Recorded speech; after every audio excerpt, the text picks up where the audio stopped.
Gabi-gabi, white exercise. With plan ahead that this will be can get done.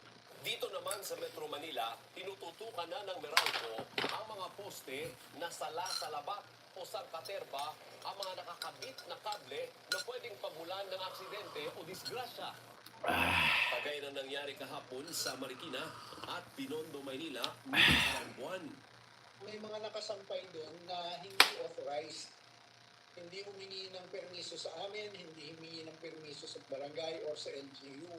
So ito yung nagpo-cause ng tinatawag na overloading. Mahigit 200,000 na poste ang paunang target na aayusin ng Meralco kung saan nasa 70% na ang natanggalan ng mga hindi otorisadong kable. Alvin L. Chico, ABS-CBN News. Higit 5 buwan matapos ang oil spill, nagsimula ng pamahagi ng pangunang kompensasyon sa mga naapektuhang residente ng Oriental Mindoro. Inihanda naman ng provincial government ang pagsasampat ng kasong kriminal laban sa mga may-ari ng empty freezers Empress at sa iba pang mga nagpabaya kaya nagkaroon ng oil spill disaster. Exclusive nagpapatrol, Dennis Datuan. Balik na ang sigla ng pangingisda sa Pola, ang bayan ng pinakamatinding na apektuhan ng oil spill sa Oriental Mindoro. Pero marami ang kaya ng isang Albert at Christian Lambon na hirap pa rin makabangon. Ang inaasahan nila ang pangakong danyos na magmumula sa International Oil Pollution Compensation Fund o IOPC. Malaki tulong sana po kung ibibigay sana po. Malaga po dahil malaki po ang nawala sa amin nung tinigil po yung pangingisda dito po sa Mindoro. Sa Calapan City, nagsimula ng makatanggap ng kabayaran ang nasa 800 mangisda at fish vendor. Ang mangisda na si Alden Kamatay, 45,000 pesos ang nakuha. Nagagawa ko po rin na kuwan, umuunang kutok sa aking pagkakuan, paglalaot. 14,000 pesos naman ang kay Demetrio. Pagalingan ng kameron nga. Malaking toto epekto talaga. May bangka rin ako ay kuhan. Talagang walang mahuling isda. Nahinto rin sa paglalako ng isda noon si Nanay Pililia dahil sa oil spill. Ang makukuha niya ngayong 15,000 pesos ay itutulong niya sa mga anak. Pwede akong bumili ng makina. Bangka para makalayo-layo. Dahil pag bago ko yung makina, makakapalaw ka ng malayo-layo. Posibleng nadagdagan pa ang matatanggap ng mga eligible claimants dahil nagpapatuloy pa rin ang assessment. Ang assessment po na ginawa ngayon ay simula nung nag-umpisa ang fishing ban hanggang sunod dun sa araw na sila ay nag-file ng claim. Mula 3,000 hanggang 70,000 pesos ang matatanggap na halaga ng mga claimants. Sa kabuuan, nasa 33,000 na katao na ang nag-file ng compensation claims mula sa Oriental Mindoro at Semirara Island. Lahat ng nag-file ng claim na nakapasa na sa assessment at nabigyan na ng karampatan na more or less kwenta, yun yung makakatanggap na una. Kasi yung iba na kasalukuyang meron pang usapin sa mga ebidensya, whatever, ito yung ipahuhuli. Inanunsyo na rin ni Governor Dulot na handa na ang provincial government na magsampa ng kasong kriminal laban sa may-ari ng lumubog na bangko at ilang may posibleng kapabayaan kaya nagkaroon ng oil spill disaster. May mananagot sa paglubog ng bangko. May mananagot! Pinirmahan ko na ho ang demanda natin para sa mga dapat managot dito. Pag nilinaw naman ang PNA Club, may kaso man o wala ay hindi mahihinto ang pagbabayad ng danyos. Wala pong kinalaman ng aming activity. Kasi ito po ay compensation. Matatanggap ng mga eligible claimants ang pera sa pamamagitan ng money remittance. Sa mga hindi kontento sa halaga ng danyos na kanilang matatanggap, pwede silang umapila at magkakaroon muli ng re-evaluation. Mga nais namang humabol para mag-file ng compensation claims, binibigyan sila ng IOPC ng 3 taon o hanggang Pebrero ng taong 2026. Thanks to ABS-CBN News, Oriental Mindoro. Pinasaya ng aktres na si Jody Santa Maria ang mga batang may sakit sa kanyang belated birthday celebration. Sa kabila naman ng kanyang busy schedule, Plano pa rin ng aktres na ipagpatuloy ang kanyang master's degree sa psychology. Mahigit 70 batang may cancer at chronic illness ng Kite Foundation ang hinandugan ng regalo ng award-winning actress na si Jody Santa Maria para sa kanyang belated birthday celebration. 2017 pa lang ay tumutulong na si Jody sa Kite Foundation na may inaalaga ang mahigit 8,000 batang may sakit sa buong Pilipinas. Yung mga bata talaga, ang mga fighter talaga sila. Naniniwala ako na parang hindi naman talaga tayo nabubuhay para sa sarili lamang.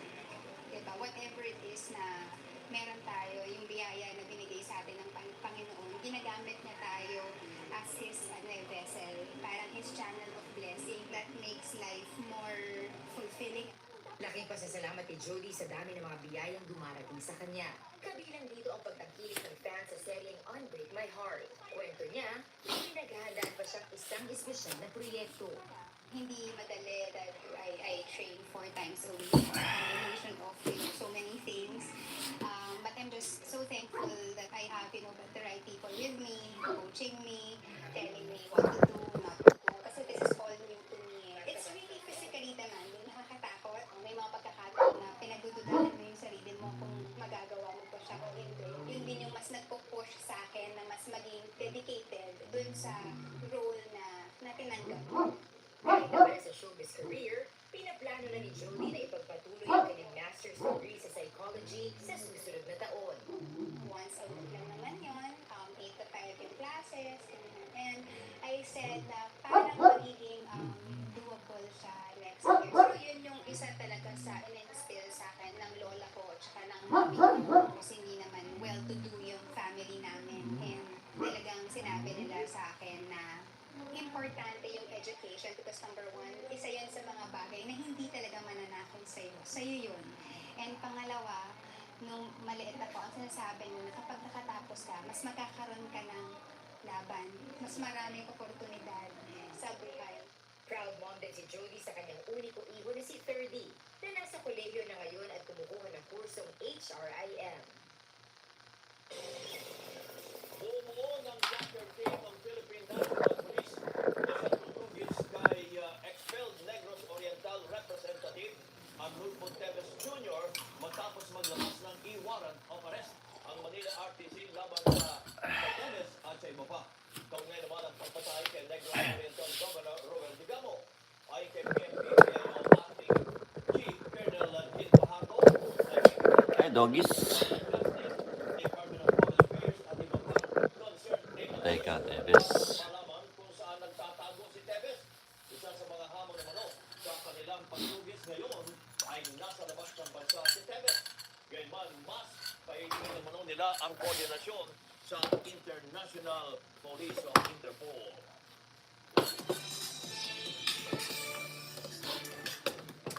Milyon-milyon agad ang views sa unang pasilip sa bagong serye ni Nagawing Pangilinan at Bel Mariano. Ibinahagi naman ni Jem de Guzman at Alessandra de Rossi ang kanilang kasabay ng nakatakdang pagpapalabas ng kanilang Netflix movie. Nagpapatrol, Daniel Christian. Newlyweds at parehong musikero. Ito ang gagampanan ni Jem de Guzman at Alessandra de Rossi sa pelikulang What If. Pareho na nagdikha ng pangalan sa industriya sina Alessandra at JM. Pero ano ang biggest what ifs nila? Bakit mo kapal yung mukha ko? Sa Hollywood ba ako ngayon? Yung mga gano'n, di ba what if mas ma-PR ako? Kung saan ako nakarating, diba? Or what if hindi ako masyadong conscious sa guys? O ilan na yung anak ko? What if hindi ako gumawa ng kalokohan? Kailangan mo yun. Kailangan mo galing mo ngayon. Iniisip ko kung saan pa ako nakarating Well, totoo din naman. years pa yung hindi nasayang sa akin. Mapapanood na ang What If sa Netflix simula September 7.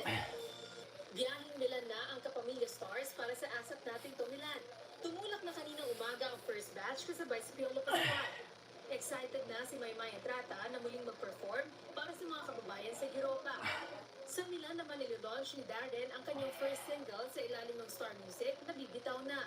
Really an honor na magagawa ko po yung first live performance ng aking bagong single sa Milan pa for ASAP.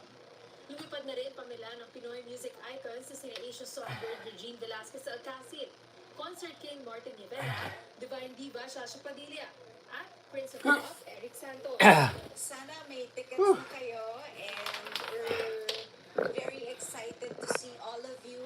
Never ako nagpunta sa Milan.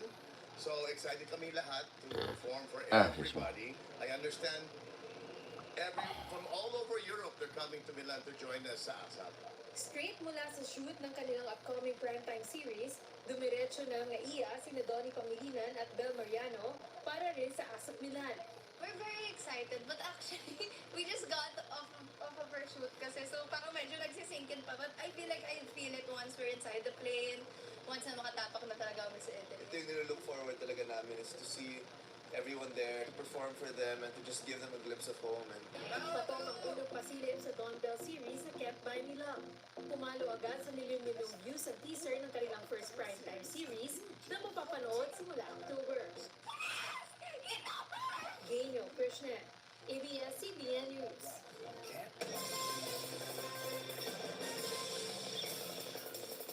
Usapan natin yung goy. Hindi, ang pinatunayan pala, parang pinatunayan ng NBI na madaling i-penetrate yung sistema na ginagawa ngayon ng mga telecom companies. Kaya kahit kung goy, pwede mag-restro. Baka pwede subukan ng isang connector. Baka makabuto ang mga unggoy. Tsaka ganun din. Kaya may problema talaga. Pero pwedeng ayusin, yun naman yun, di ba? Kasi nakitang nakakamiss. Ang solusyon daw, sabi ni Senator Poe, ay reviewin uli yung IRR. Pero kasi ikaw marami ka bang natatanggap? Ako marami natatanggap eh. Oo. Tuloy-tuloy. Ano naman natatanggap ko eh. sabi nila, mawawala daw pag nagkaroon ng SIM registration. Tuloy-tuloy pa rin eh. Hindi. Sa pagsalang ng budget ng Department of Health, lumalabas na damay ang mga malalaking specialty hospitals ng gobyerno gaya ng National Kidney and Transplant Institute, Philippine Heart Center, Lung Center, at Philippine Children's Medical Center sa 3% kaltas sa kabuuang panuhan ng 2024 budget ng ahensya kumpara sa 2023 budget na pinasa ng Kongreso. Kasama rin sa mga pinistahan na mawawasan ng pondo sa 2024 Karding di magiba. councils, pagpapaganda ng pasilidad sa kalusugan at Ay. assistance sa mahihirap na pasyente. Nagbawas. In short, bawas din ang servisyo natin. Hindi naman, these are, net levels are the same and the operating expenses are covered. Luckily, we have MIPE. Pinaalis naman ni Congresswoman Janet Garin ang mga komento ni Kabataan Representative Raul Manuel dahil para sa kanya, hindi dapat isisi sa administrasyon ang mga bawas sa budget. Pero di naman sila nagkainitan dahil nagtawanan at nagyakapan pa sila. Hindi dapat ganito sa DOH. Dapat po ma-restore yung cut at kung kaya taasan pa po. Hindi pa po pwede na meron tayong drama na pinapalabas natin na lahat ng programa ng kalusugan ay tinakyasan and making the administration look back where in fact it is not true. Pila na naman ni Albay Representative Edsel Lagman na nawala ang hiwalay na item para sa family planning sa 2024 budget. Umamin din ang DOH na 1,000,000 nurses ang kailangan ng bansa. Pero hirap silang kumuha na may 4,000 bakanting pwesto ng nurse sa gobyerno. The plantilla items are open for registered and licensed nurses to apply to. However, on our computations, we actually see that we actually have a nursing gap of about 127,000 nurses. Many of our nurses minsan ayaw magtrabaho sa government hospital kahit mataas ang sweldo na support talagang maraming pasyente. Marami po talaga yung patients na compared to working, let's say, in a private hospital. Tiniyak naman ng DOH na mababayaran ang mga utang nila sa mga COVID-19 frontliners, habang siniguro din ng PhilHealth na mababayaran nito ang mga utang sa mga ospital.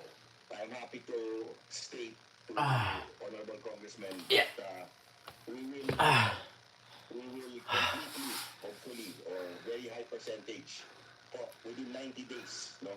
Yung 27 billion po. Haba ng tulog. Pwede yung naka-record naman po, diba? So, within 90 days po, we will try to pay a very high percentage of the 27 billion. Pangako pa ng PhilHealth pagkagandahin ang benefits packages matapos makulangan ng isang kongresista sa mga alok nila, gayong marami namang pera ang PhilHealth. I can accept that. And If that I know Mr. Chair is here, but I cannot wholeheartedly endorse this kind of budget proposal. Yeah, because 2 years pa, saka lang natin gagawin. Already noong June 26, sinabi ninyo 3,500 pesos is already sufficient. We will come up with a improved benefit package, Your Honor, within the year, within the next 4 months po. Within the next 120 days. Nasita rin ng PhilHealth sa COA report na nagsabing tumaas ang sweldo ng opisyal na ahensya. Pero paliwanag ng PhilHealth na kinabang lang sila sa isang executive order na nag-standardize sa sweldo ng lahat ng kumpanya ng gobyerno. RG Cruz, ABS-CBN News. Tuloy-tuloy po ang ating pagpapatrol sa bayan mula Lunes hanggang Biyernes sa TV Patrol. Alas 6:30 ng gabi hanggang Sabado at Linggo sa TV Patrol Weekend. Sa bago nitong oras, alas 5:30 ng hapon.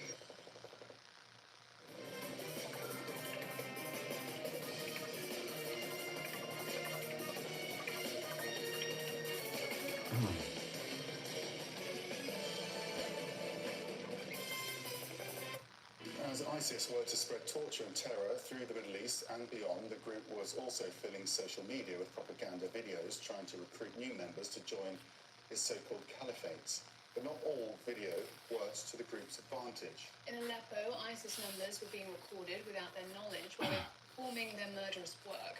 That's international prosecutors' concrete evidence to push for more meaningful convictions.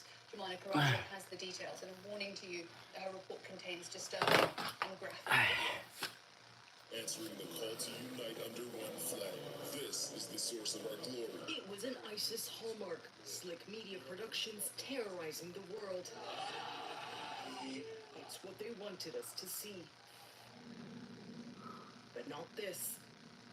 This film is different. This film is Islamic State without Islamic State knowing it was being filmed. Never before seen video.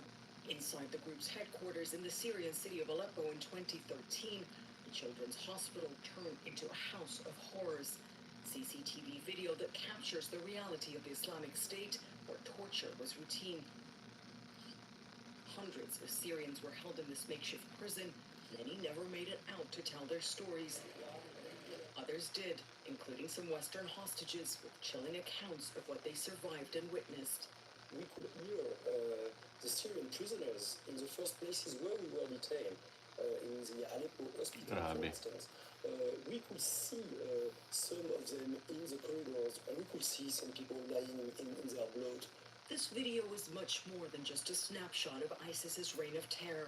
As a normal state of affairs, the hospital had CCTV running. The members of Islamic State didn't realize that this was being recorded in the background and didn't think too much about it. And the cameras rolled for months, capturing scenes like this. A captive left hanging in a stressed position. Blindfolded detainees marched down the hallway. Here, a fighter laughing as he pushes down the head of a handcuffed and hooded detainee. These only a few of the clips shared exclusively with CNN by the Commission for International Justice and Accountability, CIJA. This is exactly the type of treatment that we've heard about from survivors. What makes this important is, as you see right there, the Islamic State member without a mask on, walking down the hall. That's a person that would normally try and hide his face outside. We've blurred faces to preserve ongoing investigations and possible future prosecutions. That's incredible evidence at trial for several of these individuals who've been identified. According to Engels, fighters from all over the world, including senior members from Europe and the US, were operating in the facility. This video, he says, has already been used to identify a French suspect. Evidence gathered has long allowed them and law enforcement in various Western countries to identify and track down ISIS members who fled. Before the fall of ISIS's so-called caliphate, CIJA's war crimes investigators worked undercover, collecting evidence like this from the battlefields in Syria and Iraq. It's often the case that domestic law enforcement and the prosecutorial authorities have enough evidence to prove that they were a member. What we think is important is that wherever possible, we're able to prosecute them for the torture, for the kidnapping, for the murder. This is not just about the past. ISIS remains a top global security threat. These are individuals that have already proven that they are a threat. And we don't want to give them the opportunity to decide to go down that path again. We've had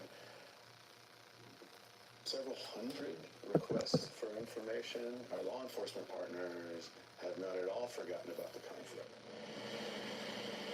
Just before dawn on January 17th, heavily armed Dutch police descended on the street in the village of Arkel. They raided a house and arrested a man suspected of having been a senior ISIS commander in Syria. His arrest in the small, sleepy town where he lived a quiet life with his wife and children shocked the nation. Residents here were reluctant to speak to us about the suspect identified as Aham al-S. He allegedly operated in Damascus, not Aleppo, so it wasn't the CCTV video that led to his arrest. It was a tip from a Syrian NGO and witness testimony that triggered a years-long Dutch investigation. Sources say he had a long history of extremism in Syria, holding leadership positions first within an al-Qaeda affiliate and later ISIS. Aham al-S, who rejects the government's accusations, now faces life in prison. He had a leading position within terrorist organizations. Miriam Blom is the lead public prosecutor on the case. She's charged him with 2 counts of membership in terror organizations with the aim to commit war crimes. In order to charge him with separate war crimes, like execution or violent arrests or torture, you need more evidence and indications. And so this is ongoing, and We have investigations still going on. Yeah. was he hiding? He was not hiding. He's living there openly. People like him and also war criminals can come to the Netherlands hiding in the legitimate stream of refugees. And to be able to investigate and prosecute those cases is a very important aspect in our mission, not to be a safe haven for war criminals. The trail of terror ISIS left behind will haunt not only their victims, but those who tormented them. Jemana Karachi, CNN.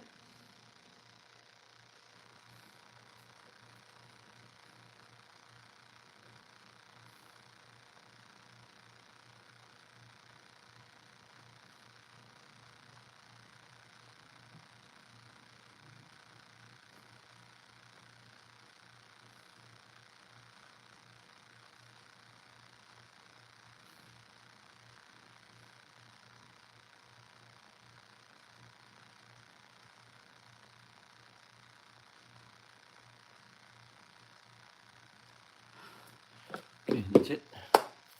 Abush.